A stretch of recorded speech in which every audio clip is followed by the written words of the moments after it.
Liberal Currents presents Half the Answer with your hosts, Caitlin M. Green and Trent R. Nelson. Well, happy days are here again.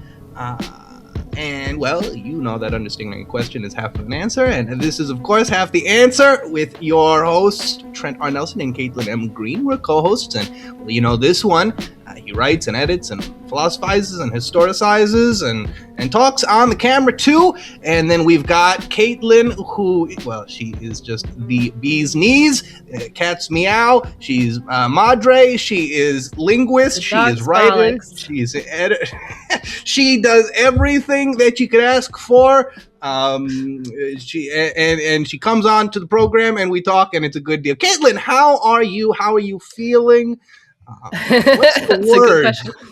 I'd like to dedicate this episode to my close personal friend and savior, pseudo and epinephrine. It's keeping me alive at this time. So it's fine. It's good and it's fine. Hey, you're not the first person to make her through a long battle on speed. But Caitlin, what is the word? What are we doing today? Who are we talking to? And what are we talking about? It's another big day because, well, the fascists are trying to take away freedoms. How does that intersect with what we're doing right now?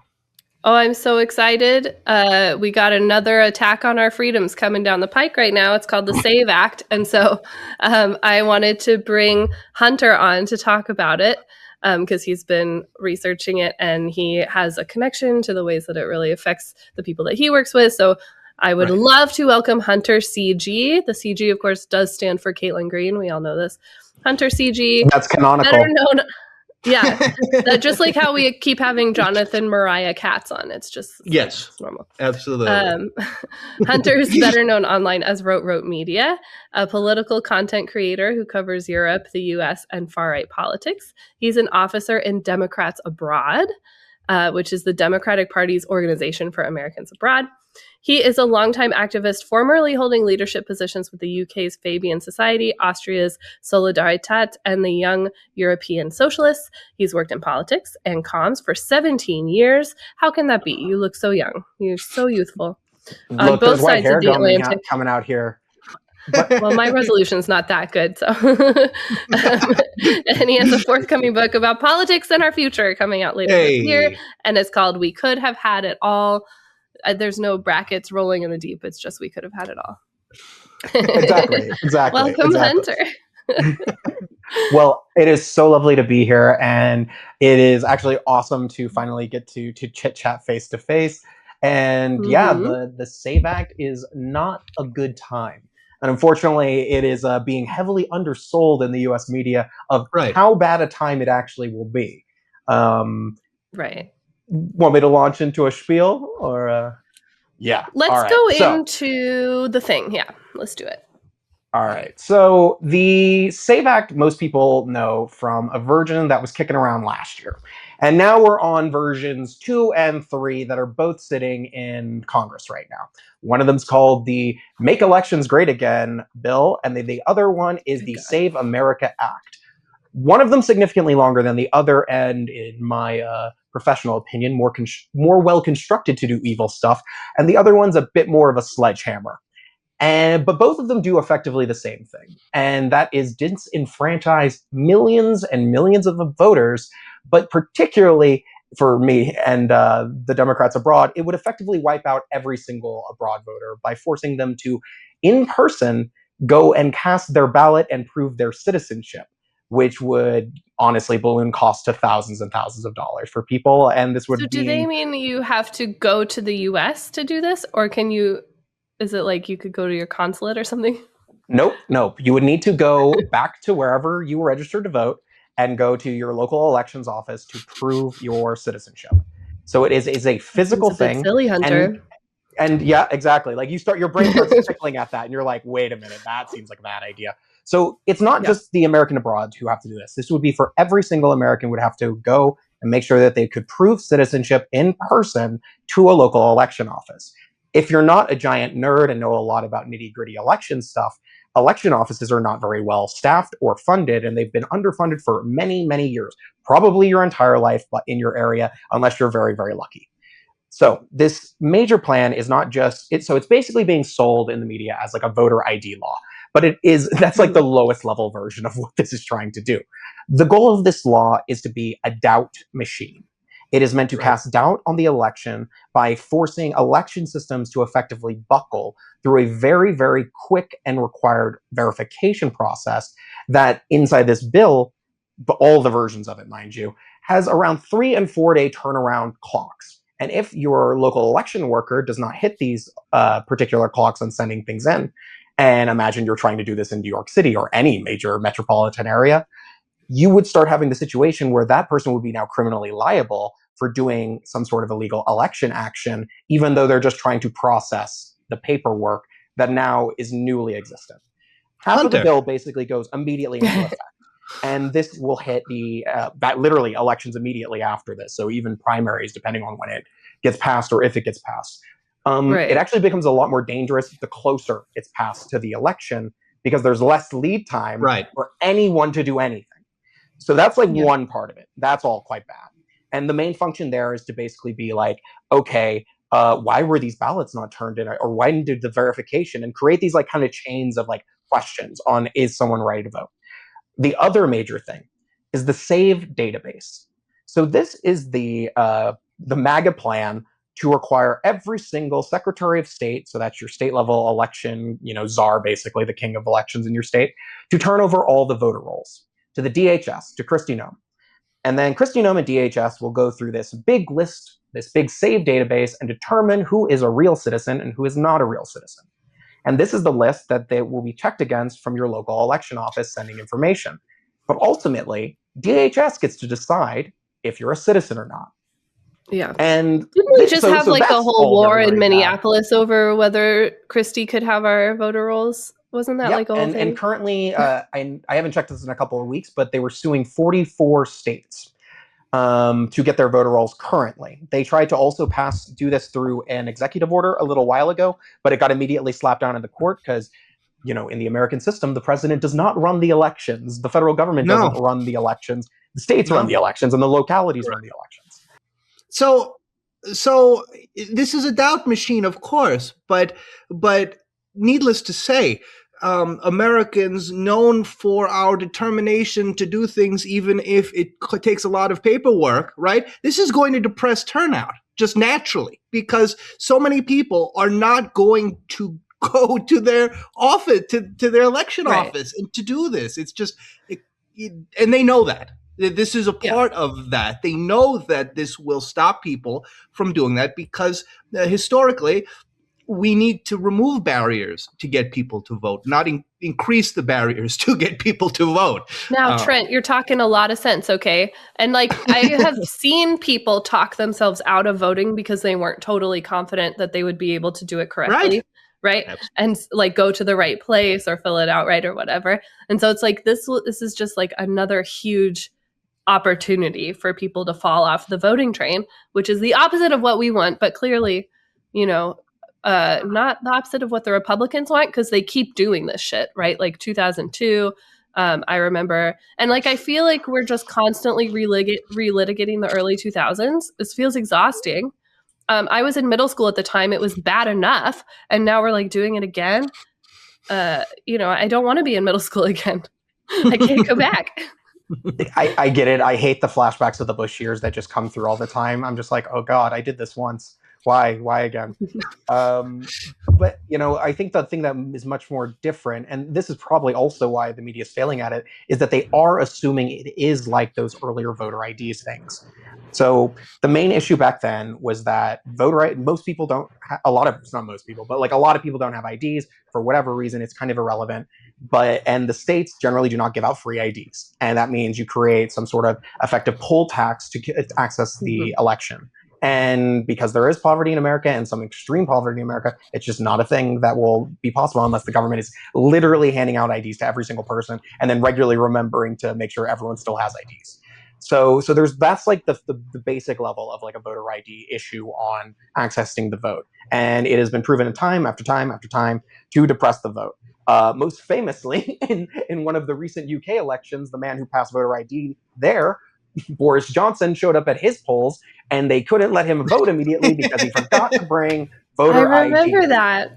Yes, because Legend. things like just forgetting you brought it with you are like a big deal. And for some reason, the Republicans like to play on the game that like you've never actually voted before. And while some people haven't, most people have. And that there's like a person there with a big giant chart with a ton of names, and your name is literally there once, you sign it next to, and that's it. That's the whole thing. And then if someone else comes there and they're like, I'm also this person, they're like, no, you are not. It's not here. Yeah, they signed There is a already. provisional ballot, and then we're going to check this, and now you've created a problem for me. And that's the poll worker's job. Like, that's literally what they're there for. Right. Yeah. But the other thing, like so we need to put away the idea that it's just a voter ID thing, because it's not just voter ID.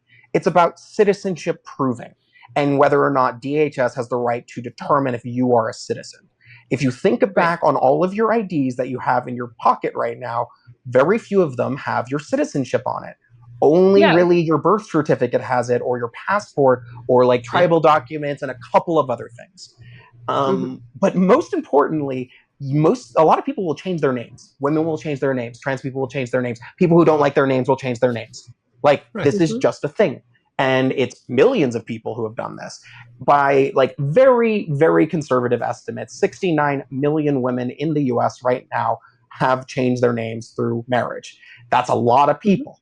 And they want it so yet your birth certificate document is the same as what your ID document, which is the same as your voter registration. And if you can't do that, sorry, Charlie, right? And you can get these documents amended, but no one even knows that's a process most of the time, and way less people even have ever done it. It's just not a thing you ever need to really do unless someone creates an insane Kafka-esque system. And then I'm gonna say real quick, just changing my name after marriage was annoying enough, right? Like, I had to go to multiple offices, wait in a bunch of lines, talk to a bunch of different people, figure out the exact right order so that I would have the documents I need for the next guy in order beforehand. Like, just like this, it was so annoying. A lot of my friends who got married were like, I'm not doing it because I don't want to deal with all that admin. And I get it. Every time my mom moves to a different state, it's like a whole kerfuffle every time, because they ask her about her maiden name, then they ask her about her first marriage's name, and then the second marriage's name. And if you've been married multiple times, it is. And like, oh my God, that would be horrible. Yeah. My dad has had multiple last names because he took the last name of his stepfather each time his mom remarried. So like, that's its own thing. Like, nah, your dad messed up. He should have kept adding hyphens, and he'd have some giant initials. He'd have the longest name in the world. Yeah. Yeah. Real cool. But so the other big thing, and this is one that I've not, unfortunately, heard nobody talk about apart from basically Democrats abroad. So a lot of people's birth certificates were not digitized or still remain undigitized. If you lived in a place, so like, for example, I'm from New Orleans, Louisiana. I lived through Hurricane Katrina. A lot of people had paper records then. Yeah. Some of the hospitals they were born in do not exist anymore. So you have effectively people who are like in their 50s, 60s, 70s, some even as, around my age as well, will have no documents from this period. They'll just have a newly reissued one. And then if like, and we have to remember, these aren't people acting in good faith. They want to depress the vote. The reason they're trying to force this through at this particular moment now, instead of, later closer to the presidential election, is because they know they're facing just some cosmic level wipeouts. Like, and you don't have to be like the biggest like Democratic fan to just like read the tea leaves in front of you. Places that were ruby red Trump a few months, like literally 13 months ago, are swinging us 20D. Like, this is just and it's a huge swing. Like rural Louisiana seats that if you told me literally 2 years ago that were winnable, I would be like, you're out of your damn mind. Places that haven't voted blue since like Richard Brevard Russell was in the Senate. They're looking at like FDR level wins for the Democrats, and that is terrifying them because things have changed. They have pushed way too hard. There is a reckoning that will come. So what do? You need to be able to pick your voters. And this is the most extreme way of doing that. They tried to play the game on the redistricting, but that, there's a hard limit on how much they can wiggle just based on how many state houses they control. But what they can do is try to create the illusion that they control elections, to try to create the illusion that they determine who is and isn't a legal voter. And this, if it passes, will not only create the legality mechanisms to justify the kind of conspiracy they keep pushing, but then give it a way to create so much more doubt. It's a solution to create doubt. That's, like I said, the doubt machine. Right. The other kind of thing that I caught that's kind of like sticking in my head is during segregation and earlier periods, so this would be like people in their 60s, 70s, 80s, they would have not had birth certificates issued to them in some hospitals. So this affects primarily Native Americans, Black people, other minorities in the Pacific Northwest. And this is a significant amount of people. We're talking like several 100,000 people. And then like going back to, my group in Democrats Abroad, that's 7 million voters. That's enough to swing every single election in some districts. Like that is a lot of people. Mm-hmm. And so like you start, and remember, we think of this big number of like, 330, 340 million Americans, but like half of those people are children, and then less of those people are registered voters. So when we're talking about 7 million people getting knocked off, this is huge chunks of the vote, the total vote, and large chunks of vote in very specific districts too. So it's hard to understate how extreme this is. And as I said earlier, like whether we're talking about the mega bill, which is, the big 18-page long one, or we're talking about the new Save America Act, which is like, I think 3 pages or something now. These are both very intense and extreme things.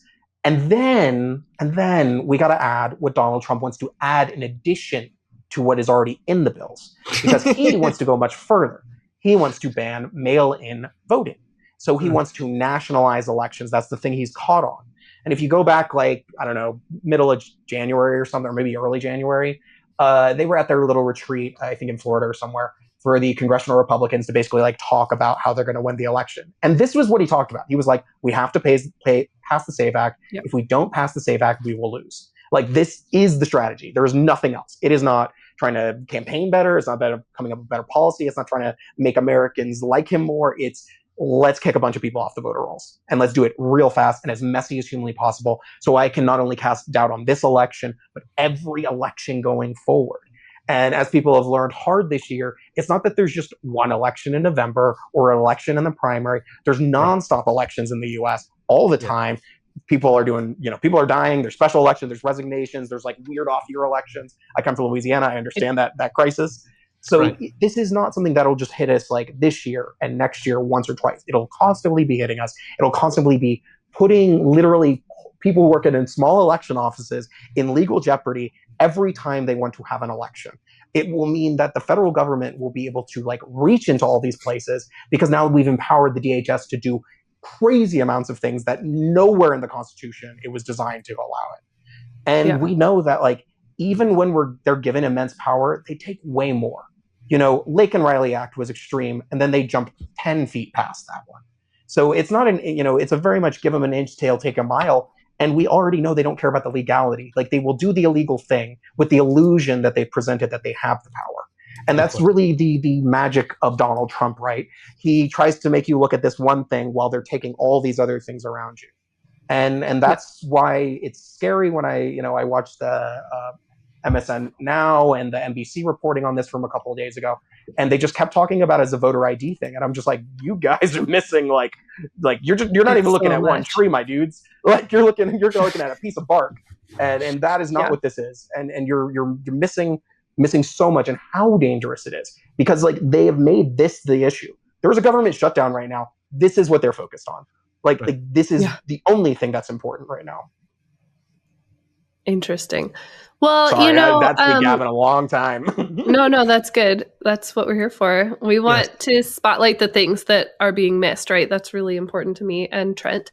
I was just thinking about, I think you're ignoring the fact that like voter fraud is a really big problem in this country, and like everybody's always voter frauding, and like everybody's dead Democrat grandma is voting all the time, right? Yes, constantly. Yes. All my grandmas vote. Rest in peace.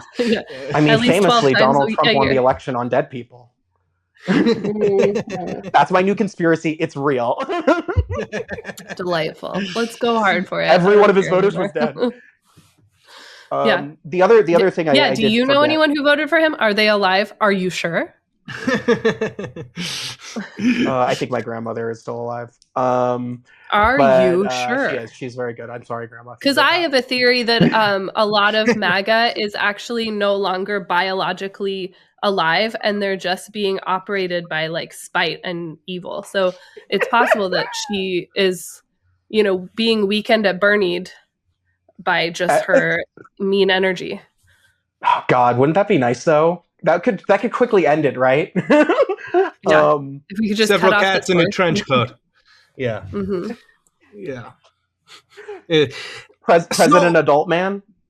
Well, I was trying to tee you up to debunk the idea that voter fraud is an issue, but I feel like not even one single one of our listeners even believes it. So who cares, right? No, but it is important because this is the nonsense. But I can't even remember who did this study. I think it was like Cato or somebody. Like it wasn't anyone lefty. And they were like, yeah, it's 21 people over the last 20 years, and it's like 4 people per election. And I'm just like, and they're always like old people or people who just like didn't have any idea what they were doing. Like it's very rarely it's even a malicious person. It's just someone that being they voted and then forgot they voted and like went in again or something.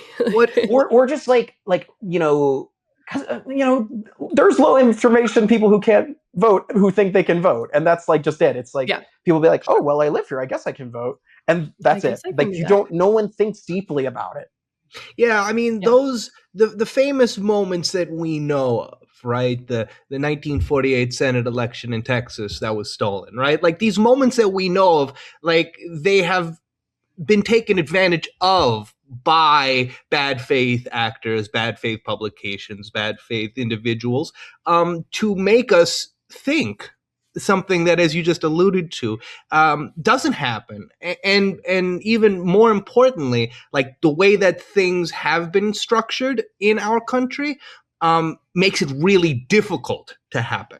As you noted, they're mistakes. They're mistakes by elderly people, low information people. People aren't, stuffing ballots anymore, right? They're not counting them as the term used to go. And so you didn't see 20,000 Mules or whatever the fuck that thing was called. The documentary about mules. 1 bajillion thousand 100 gazillion mules, where your dad took your ballot, your brother's ballot, your mom's ballot, and your grandma's ballot and dropped them off for you because he's nice, and now he's like on a grainy surveillance footage being accused of voter fraud. Legend stuff. Papa, why did you do that to the mailbox? Mm-hmm. No. Why did you save us all the trip and take our ballots to the drop-off? It wasn't worth it, Daddy. Monster. It wasn't worth it. Yeah. And then one of the groups I did forget to highlight is how much this will affect disabled Americans, especially if Trump gets through his goal to get rid of like mail-in voting. And also like some states have really like heavily moved over to mail-in voting. Like they've made the shift already, which means and also like we know because there's been study after study, and not just in the US but abroad, like people like mail-in voting. It's really easy. It makes life very simple. Especially if they get their little explainer sheet with it, who tells who the candidates are. And my sticker. Send me my sticker. I want my sticker. It would be good. And then the other thing. So check this out. This is even a bit more like super niche issue. So you might have heard about all the foreign postal services stopping service to the US or creating some sort of issues around that. Yeah. Can you imagine how that affects Americans abroad for voting purposes? So most of yesterday, we were trying to figure out whether or not one of the postal companies in Europe was just not doing it anymore because someone just like had their vote, like their whatever registration or something, just like stalled. And then we had to go through a whole rigmarole of just kind of like contacting this corporation, making sure they understood what this was, And then it's like you create just barriers and barriers and barriers to like people doing it.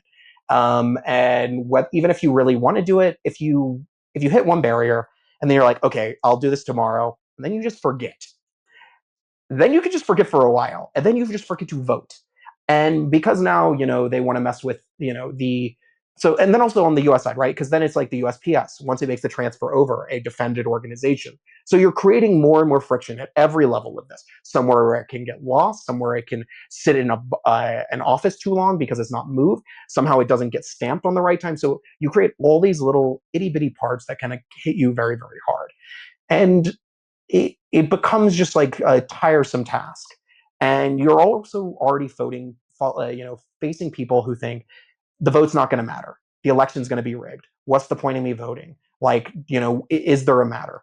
And these things are very, very dangerous because there's already a lot of hassle and effort to get people to remember to vote. And this is even people who like vote regularly. Like, you really have to put time and effort into like remind people, like, it's this day at this time, you really need to go.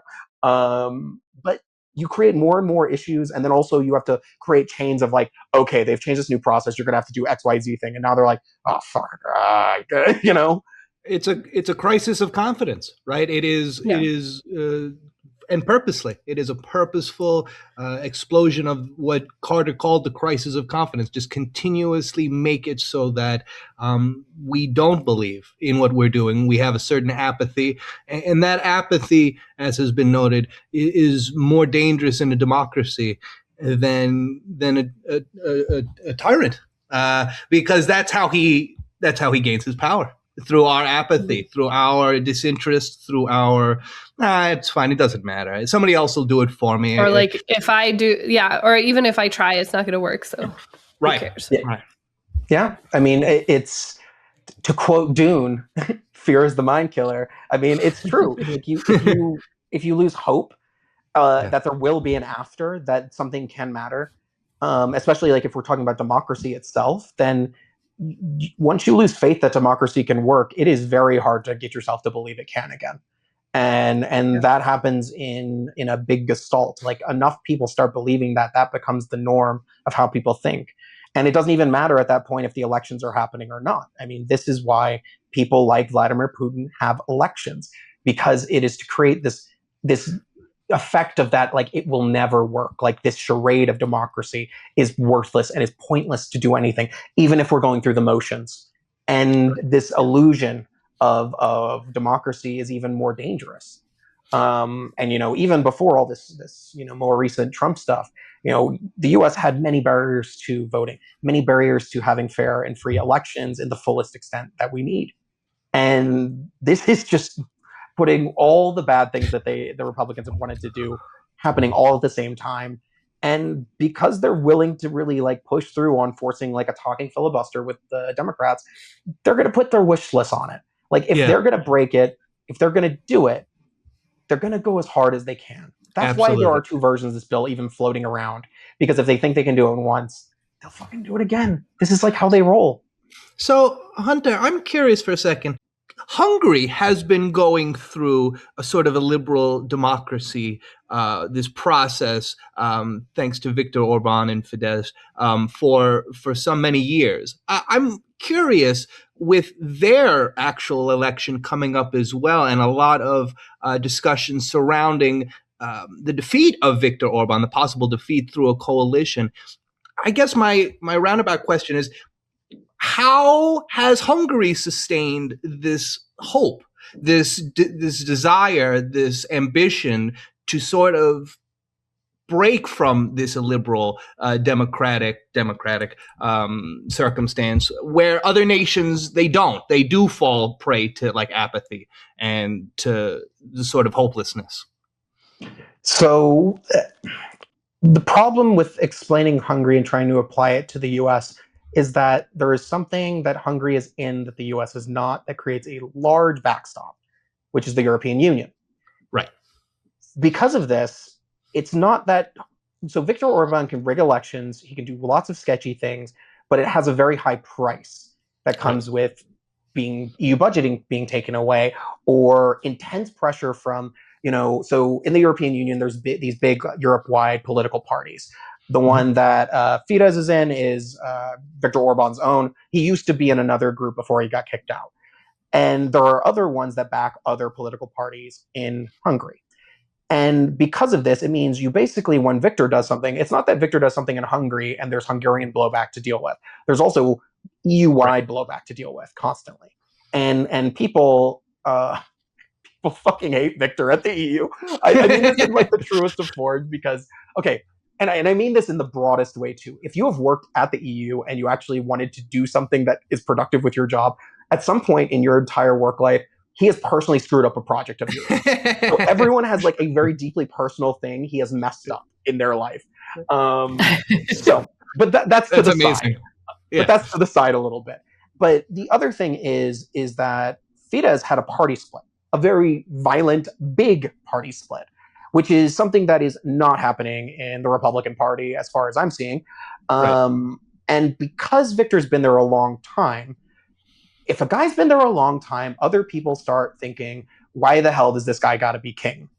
Especially if he's, kind of stagnating out, the economy is not good. He continues to just put all the stuff into like enriching his own family, and he's not giving out as many handouts to everybody else.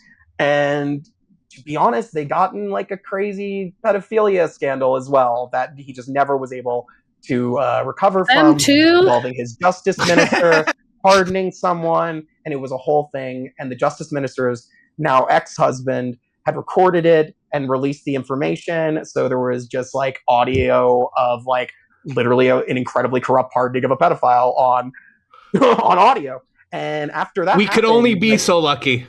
Yeah. But like right? Literally, like after that, Victor's numbers never recovered. So from the moment of that scandal starting, and the person who's now probably going to become the prime minister of Hungary, Peter Magyar, there was a party split in Fidesz.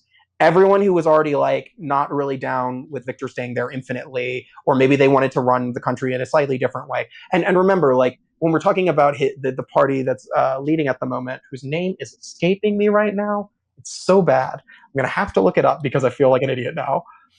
Peter Magyar. Well, no, the opposition what party. Is your party? TISA. Sorry. So anyway, TISA is also like a very conservative party. Right. But going back to the European Union and the EU level of the European political parties, EPP, so the center-right group, which is a very right-wing group, but it's center-right on paper, they immediately jumped on board and were like, TISA, you're going to join us. We're going to back you. We're going to put a ton of fucking resources into like crushing Victor.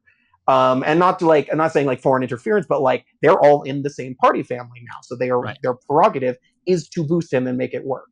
And more importantly, basically it was like, if you like, they believed he had it because like, it wasn't like Victor was coming back. Normally he's able to shake off a scandal. Normally he's able to like spin it into something else, do a little, handouts to like his people, maybe cut some random taxes, give some random, like whatever, make it go away.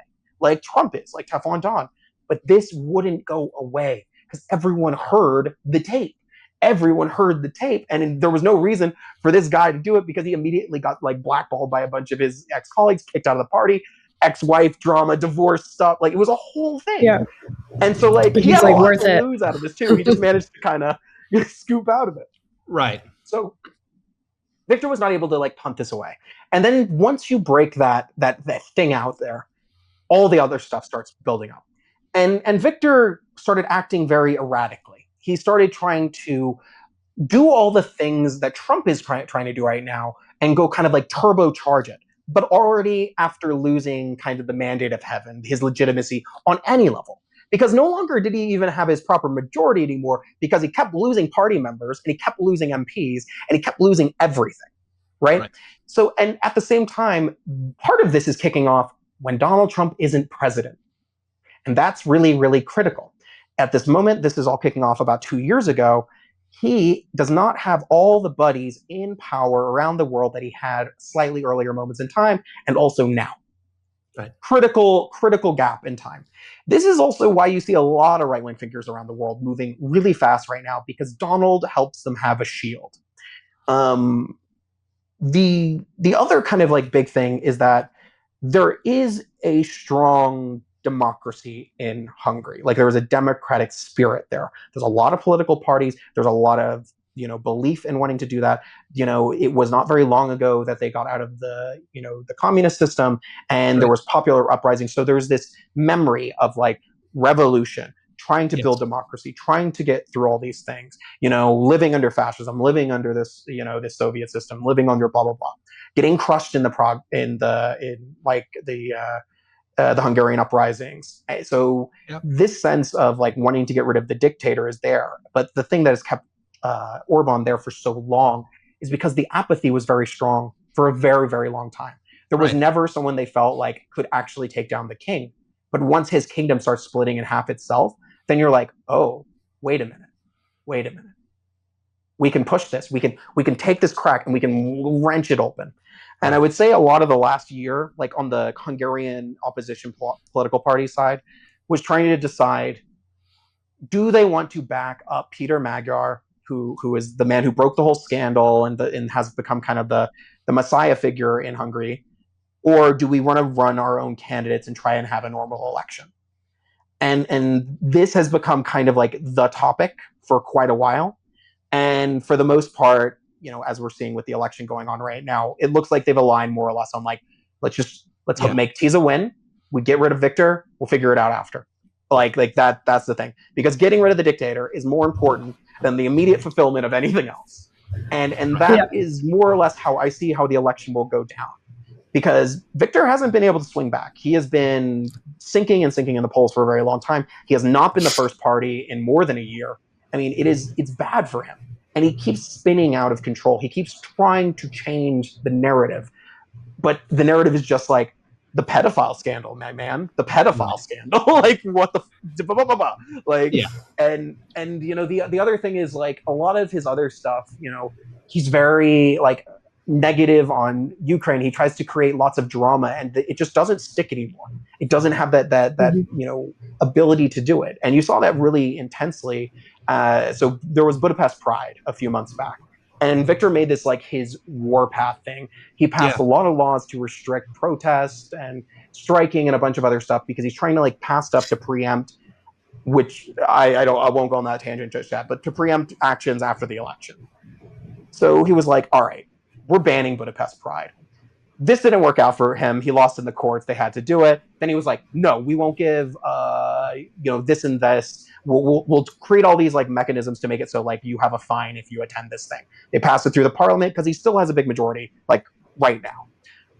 Then people showed up, hundreds of thousands of people, knowing they would get very expensive fines, not for everyone, but expensive for Hungary.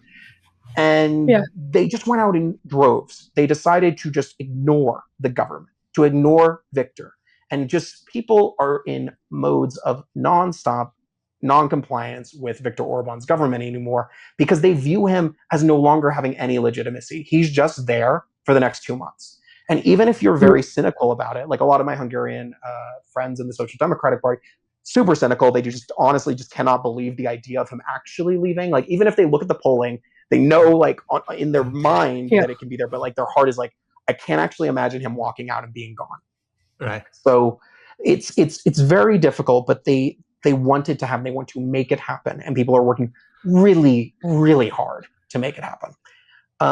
So it's a very complicated mix, but I think the party split was super critical in taking Victor down. If the party split had never happened, he's still there and quite strong. Yeah. And maybe even able to get through the scandal, right? Like, because people knew kind of what was happening, but they didn't have audio. They didn't have like it in front of them, and that makes it very different. Well, keeping that democratic fire even in a kindling, right? Even in just a little spark. I mean, that seems something that we can take from Hungary and the circumstance is that there are problems and it's not exactly the same, but as apathy rolls in, we have to do our best to keep that fire above the water, to keep it burning. And the people not complying in large numbers is huge, right? Because you're like, if we're all here not recognizing your authority, if so many of us are here that it actually becomes like an administrative problem for you to repress us, then that's a win, right? Right. Yeah. And it's just, he's widely unpopular as a thing. So like the non-compliance just is on various levels. And I think the other thing that I think we can also take away, actually, this actually is quite useful. A lot of Hungarian institutions went abroad. When the crackdowns were happening, whether it's universities, think tanks, NGOs, whatever, they went and set up abroad and also had operations back in Hungary, but they set up externally so they could keep functioning the whole civil society. And this is very important when you have intense authoritarian crackdowns domestically. You need to have people leave to be able to continue that existing, to have the space and the ability and funding to make sure that exists. This is very similar to kind of like World War II government and exiles. These are civil societies in exiles because the actual government is the one doing the oppressing. And this is, how Hungarian free society is able to gestate and grow and still be infectious, even though within the country they face intense repression. And it is very hard to kind of do open political work because, they have their own sketchy paramilitaries. They have the police. They will, they will mess your life up.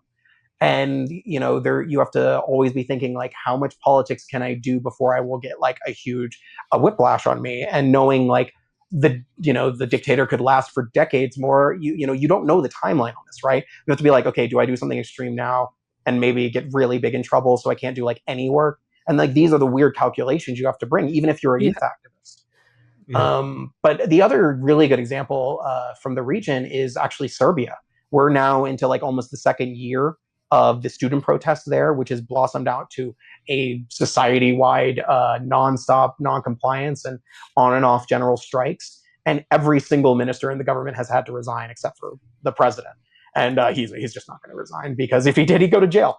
But people, even in regimes that have been a long time authoritarian, where not only have they been authoritarian under one bad dictator, they've had multiple dudes who are authoritarian leaders from the same party who just stay there forever.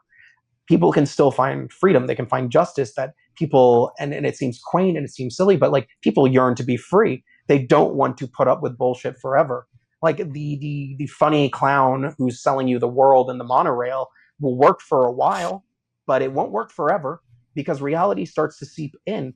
You go to other places, and I mean, this is desperately hard for places like Serbia and Hungary because like they aren't like hermit kingdoms. You can go over to like another country and you can be like, oh, I guess we don't have to have this thing. And maybe this is, and I think this also makes it a little harder on the US side, right? Because way less people travel, way less people have experience in other systems. Even Canada and Mexico, people haven't visited.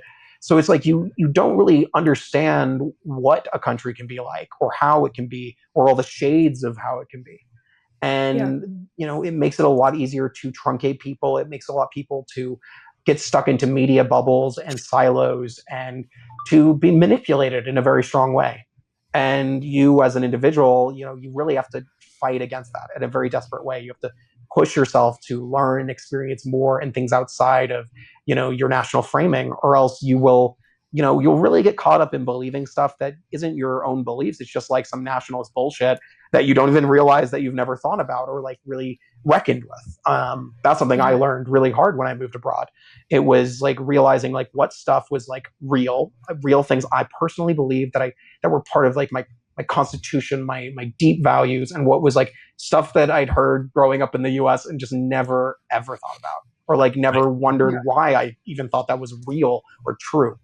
The Trump world helps us kind of realize that. It helps us make hard understandings on what we care about and what matters. And I think this is true for people on like the liberal left. I think this is true for even conservatives who are like finally waking up now with some of the more wild Epstein stuff or whatever it is that makes them break. You start to... The thing is, we had audio of Trump admitting that he touches women against their will.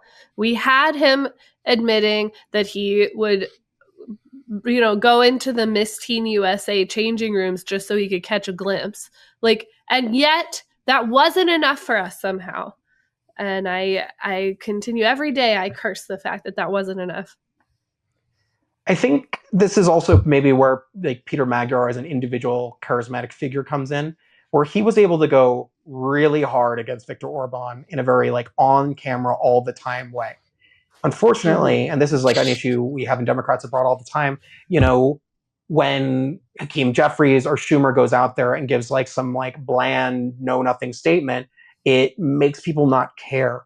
It really, and like, if when this stuff started rolling out, they just went, if you saw Chuck Schumer say like fucking Donald Trump is a pedophile, blah, blah, blah. And he just was out there every day doing this. In a way that would be uncharacteristic too, where he's like up in arms, you'd be like, oh shit, maybe this is like the realest thing that has ever happened. You have to go to the most extreme level because you're playing a game where they really want to win. Their end state But Hunter, isn't that just a distraction, Hunter? Isn't it just a distraction? Isn't it just a distraction, Hunter? Everything is a distraction except for the strange things that I think. Chuck Schumer, yes. No. I hear this all the time, and it drives me up the wall because there are no distractions. There are just multiple things they want to do, and the way they're able to do them is by doing them at the same time. People think that flooding the zone is a communication strategy. It is not. It's a governance theory. You do all the things because individually it's hard to get them done on their own. They create cover for each other, regardless of how popular or unpopular they are. You hide the shit under more shit. Is the task. Yes. I also, what's the other one that people always do? It's the distraction one. Oh, the taco thing makes me bonkers because it's like, guys, what the hell are you talking about? He doesn't. He still does the crazy thing. Right. He just strategically backs off of something so that you'll crow about it for a while so he can go do something else. Yeah, we're on like round 3 of taco for Minnesota, and I'm like, there's still fucking ice agents there, guys. They're like, there's ice guys. Yeah. Sorry, that was a downer. Well, and we just had it's good. We just had a whole discussion about the idea of like polarizing and things being divisive and stuff as another way to avoid confronting actual issues, right? Like to be like, well, we don't want to be like defending DEI because it's like divisive and it's it's an example of like left polarization. It's like no, we should defend those things because on their merits they are good things to have. Like we do want to actually defend like diversity. The line I've been, so this is a bit crude, but I'll say it anyway. The line I've been saying when we're having conversations around like get out the vote efforts, because people will just think about like the vote, like the actual like the process of it. And I say like people don't vote because they're horny for process. They vote because they believe in things, whatever those things are. Yeah. And that's why. Like that's it. Like and if you don't have values, if you don't fight for values, if you don't state clearly, consistently, and always what you are fighting for, where you are going, what we are doing, then you are failing to get people to believe in the politics you do. People are not going to just send you to Washington these days because you have a title and you've been there already. We've lived in a different time in the Democratic Party. The problem is a lot of people become politicians because they're horny for process, right? And so then they imagine that's how everybody feels. This is why we should ban lawyers from being politicians. Throwing it out there. Throwing it out there. Except for the ones who have been on our podcast, of course. Those lawyers should be in charge of everything. Josh, Clay, Chris, you can run stuff. It's okay. Yes. Of course, they don't want to, and that's why it's the Douglas Adams thing of like anybody who wants to be president should on no account be allowed to do so. That's why we have Zaphod Beeblebrox. Oh my God, I recently reread that. We have a lot of lawyers on the program, Caitlin, and they're the only ones you should trust. For president. As Hunter said. Yes. Yeah. Oh, I've said something controversial. Yeah. Yeah, you just sent us into like a flurry of ass covering there. Thanks for that, man. So cover these asses. There's so many of them. There's so many asses and they're all exposed. We had to cover all the butts. Well, thank you for taking us on a tour of Europe to help sort of give us perspective on what we're going through here. Now, there is much more to talk about as it regards the SAVE Act. How do we pressure everyone in the whole wide world to make this not happen? How do we go about trying to ensure that this doesn't happen? As you noted, they might just decide that the filibuster should be eliminated anyway. Rule 22 should be done away with anyway. But let's say that they think a little bit farther than that. What can we do? How can we be loud and obnoxious? So it sounds very silly, but you really need to nonstop call your senator every single day till they block your number. Like literally call all the time, every day, be very direct, be like, do not vote for the SAVE Act. If you vote for the SAVE Act, I will spend the rest of my human life making sure you are never in politics. And like, you have to be like, not angry, mean, threatening, because that might get you a knock at your door. But you have to be like, I'm very serious. I will spend the rest of my life making sure you are not elected. I'm going to make you regret this in the most legal way possible. Yeah. Right. And even if you have a senator that you're like confident that they would not vote yes on this, I think it's good to call them and remind them how you feel, and also ask them to pressure their colleagues. Right. Yeah. And also like you can bank on one thing. Politicians are jellyfish without a spine in between 100 of them. They are scared of shit when their voting polling goes way, way, way down. The Republicans are already looking at losing all their seats. If they start hearing from like independents or like, because like you need to introduce yourself on the call, right? You have to be like, I'm Bob from, Nantucket and blah, blah, blah. I'm a moderate and I blah, blah, blah. And they'll be like, if you pass this, I will never vote for you. I'll tell everyone I know to not vote for you. I will tell everyone I know not to vote for the Republican Party for the next 50 years of my human life. And then they'll be like, oh shit, maybe even if we get rid of all the voters that are left won't vote for me. Like, they will panic about this. Like, they are jellyfish. Like, I mean, in the most serious way. I've worked for a lot of politicians and a lot of political parties. So, you have a lot of leverage, especially the ones that are already a bit like shaky, even my like Senator Bill Cassidy in Louisiana, like that guy, if he got 50,000 calls over the next like few days and realized like, oh my God, I'm going to be like, everyone's going to hate me forever. Like, that would have an effect, because like, that's where they're at. Like, a lot of these people are afraid of Trump. They're on board with the project, but they're not willing to like ruin their cushy lives as politicians to do that. Like, there's so much self-interest in this too. And that's unfortunately the reality.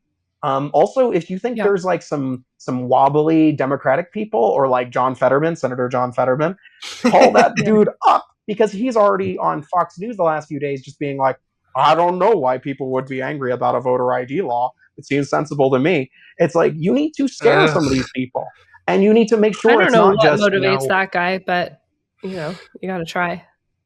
Fear is a powerful motivator, and a loss of votes is a very powerful motivator. But I mean, that seems quaint at one side. But then let's say it does happen. Then it will become much more difficult, because we will need to be making sure that we're working through big community efforts, through hopefully also Democratic Party-led efforts and Democratic world-led sphere efforts, to make sure that people understand what the hell just happened and to get their ducks in order. And this means that we will need to make sure that Democrats are going to be like, the second you're in power, you reverse the law. Like, you immediately change it back. You wipe out these things. And I think this is, we have to make sure that, exactly, if Democrats are going to get this huge majority, what would be the alternative version of this law that actually hardcore protects all of our rights to vote? Who make sure that, like, there's basic things that the U.S. needs. Automatic voter registration. It's ridiculous that you have to register in the first place. Like, it should be opt-out, right? Basic. They exist everywhere, like a bunch of places in the world. Nothing's new. We can implement these things and do it fast. If we get the crazy majorities like I think we can, we will have like veto override ability. Like, we'll be able to do really profound things. But unfortunately, if we get House Speaker Hakeem Jeffries and Senate Majority Leader Chuck Schumer, there's a high likelihood of that not happening. So it's also very important to tell people that you want to make sure you have a leadership that is able to lead and not just follow polling. Yeah. And give us things that we need. So automatic voter registration, great. I think let's throw in freedom hot dogs as well. Australia's been doing that for a long time. You get a hot dog when you vote. So good. Absolutely. Let's do that. Yeah. I love the freedom hot dog. It's such a cool thing. We need to have time off to vote. That needs to be either on Sunday, or it needs to be a day off on Tuesday. Whichever is more expedient and gets more votes is fine. We love to have a federal holiday on a Monday. We can do that. Let's do that. Voting Monday. I would put the elections on. Moving the election days would probably be like just as like crazy toxic for a bunch of the states. But the idea of having like a federal paid holiday for elections, and not just elections, but also primary votes. So that like every election you get this right. And it's not just like one, because like, if you want to have a democracy, you need to make sure that everyone can participate in the democracy. So the state has a huge vested interest to make sure that every single person does it. If a party wants to make a system that doesn't allow every single person who has the right to vote automatically, they're destroying that democracy. And that's just the reality of it. And we're in a time of politics where it's not the 90s. It is a time of political warfare. You need to play to win. You need to play to build the society you want that also makes it so that you cannot have the society that your opponents want to build.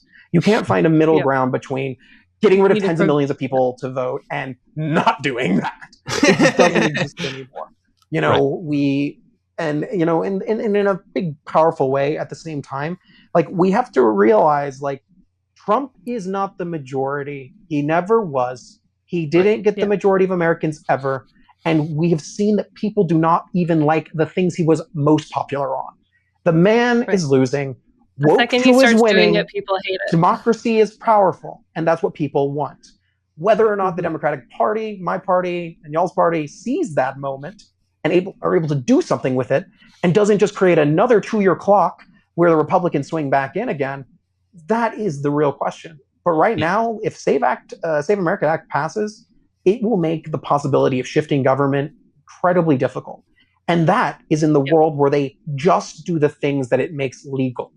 But we're not in that world. They will do the things that they believe it empowers them to the will of the people in Donald Trump's holy mandate. So it's like, that's the danger. Is that, like, it's not what even it legally allows them to do. It's what narrative it builds. Yeah. It is a doubt machine. That's what it exists to do. And to create doubt in the elections is what Donald Trump wants, to be able to say the day after the election or even midnight that night, there is mass voter fraud everywhere. We need to audit every election. We shouldn't swear in any of the newly elected people anywhere. We need to shut this whole thing down until we figure out what's happening, just like all the other wild Trump ideas.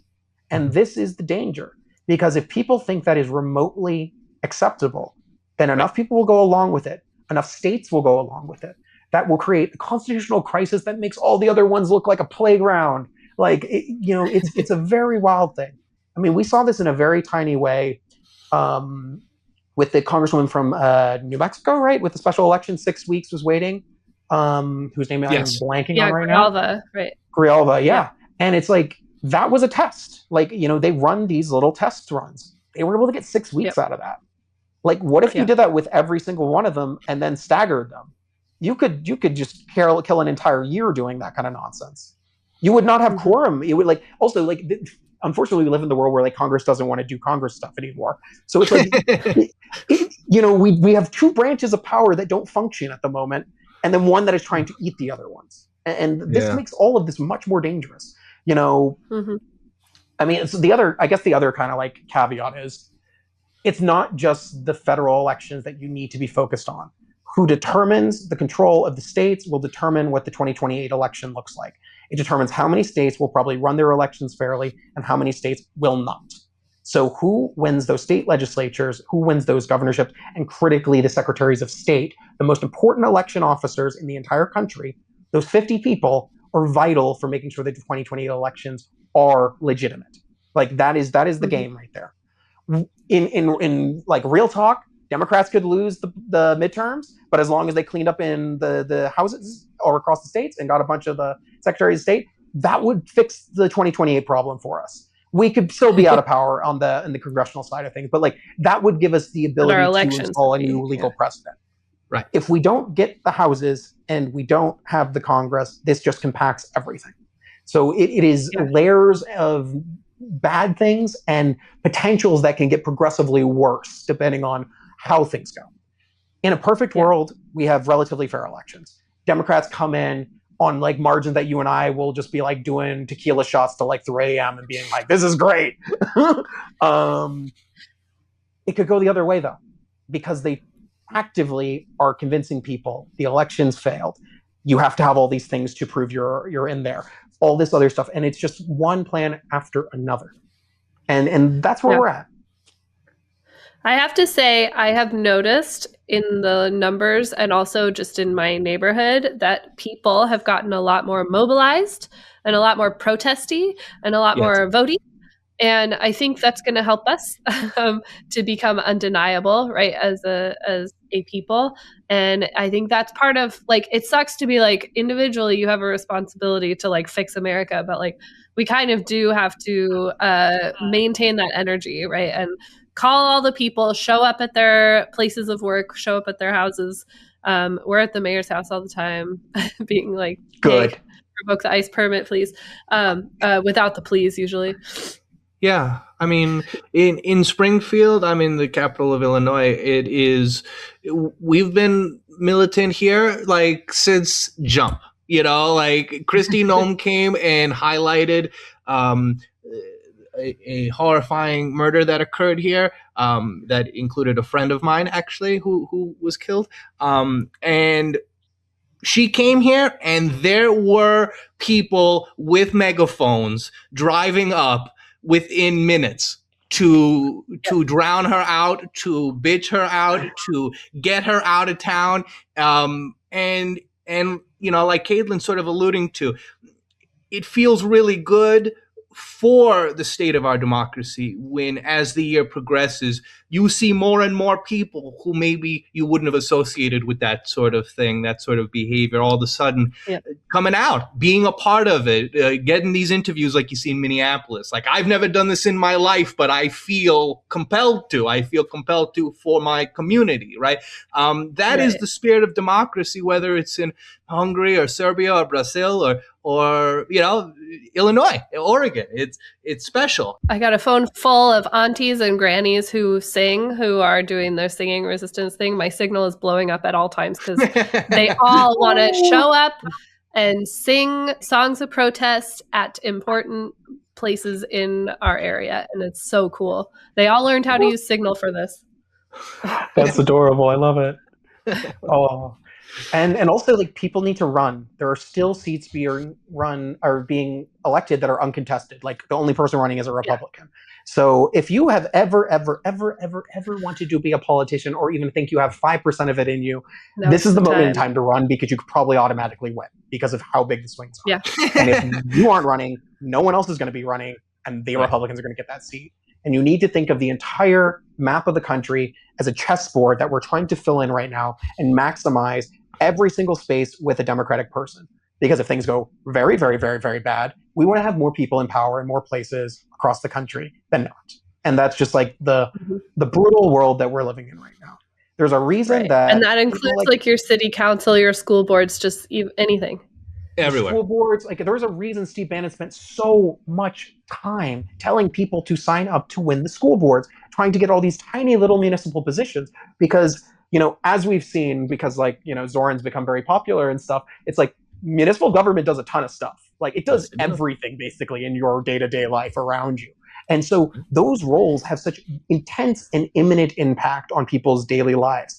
And the ability to control education systems, to control disaster systems, the election systems, like all these little bits and pieces. Your sheriff is elected in lots of places. Like, you don't have to have, like, you know, Mr. Clan leader sheriff in your area. It's like, you could just run and maybe win this year because the swing against Trump is so hard. Right. Yeah. I'm from the Deep South, guys. That's like the real talk. Yeah. Right. Listen, I'm from Maricopa County, Arizona. Okay, I know about bad sheriffs. We have, Joe Arpaio, one of the worst in the biz. That guy. We had him. We don't have him anymore. Talk about blast from the past, Joe Arpaio. What a main character from the Bush years. Guy. One of the first times that I had to become aware of, like, what the government was being a little kid, being like, who is this man? And why is he bragging about, like, depriving people of food on my television? Like, why is this happening? Yeah, that seems such a bad person. I had this whole thing when I moved to Seattle for college. Somebody said something about a tent city, and I was like, oh my God, no, you have those here too? Because I thought they were referring to the outdoor prisons in Maricopa County, where they would, like, the places where they would make them stay when they were doing, like, the rock breaking shit. And I was like, oh no, you guys do the same, but it's rainy here. Like, those guys are in danger of being too hot. Your guys are in danger of getting rained on. And they were like, no, that's like tent cities where, like, homeless people put up their tents. And I was like, oh, that's different. Oh my God. Okay. That's a different sad. problem. That's depressing. Yeah, that's But that's what a Tent different City American meant problem. to like kids growing up in Phoenix in the 90s. Was like where prisoners were. It's a bad time. It was a bad time. Yeah, like my parish had a slogan, like a fun, like a meme slogan: "Come on vacation, leave on probation." Oh boy. Horrendous. Yeah. Horrendous. I mean, I Yeah. tell people all the time. I mean, I've never. Louisiana's one of the only states I've never been to. I mean, I hear it's absolutely one of the most beautiful and intensely individualistic states in the union. But I'm honest. I tell them, I say, hey, I'd go there if it wasn't in Louisiana. Oh. You know, I'm scared. But no. Honestly, I gotta tell you, like you gotta go down to New Orleans at some point in your life. You gotta go down the bayou. You gotta go see Lafayette. Like I want to hear that jazz. I want to hear the French Creole. I want to hear all the good stuff. Yeah, And you also got to be like architecture. real ratchet and listen to bounce music and like shake. It's like good stuff. Yes. Okay. In between jazz shows, that's fine. Yeah. Shout out to Big Frida, the greatest bounce performer ever. Oh, excellent. We'll look them up, and you know what? I'll just wear a disguise, right? Hey, this is Troy Nelson. How's it going, right? It'll be very good. Yeah, it's my dad. So. Oh, perfect disguise. You don't look like me. So Hunter, you are absolutely supreme. Did we miss anything? Is there anything did we miss anything on the Save America Act? I mean, I know they want to take our freedoms, take our beloved country away. Do you have any more for us, Hunter? Yeah, just to reiterate, millions of U.S. citizens and military members serving overseas will be disenfranchised through this. This will require voting in person requirements for registration and both ballot requests and submission. So I even skipped that in the earlier part. It's actually three times they hit you on this per election, basically. And also, like, there's also another segment where there's going to be rolling checks on these again. Like, it's very bad. And also, if you have some time and you're used to reading legislation, they're not super long. Like, just go through it. The things will immediately jump out at you because you'll be like, wait a minute, that doesn't sound like it can happen. Like I've had that feeling every single clause of this bill. I was just like, that seems like a bad idea. But it is, an imminent thing. It is very radical. It's very dangerous. It is, if Trump's big bill was the thing that funded the police state, this is the thing that legalizes the electioning meddling by MAGA.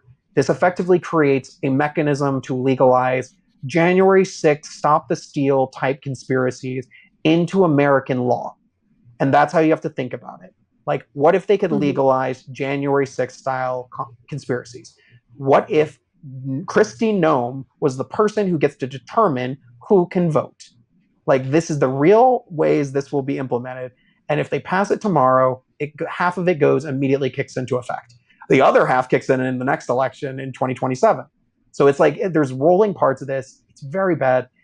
And even if they pass this first version, they could go back and still pass the mega bill. And that one's got a whole bunch more stuff in it.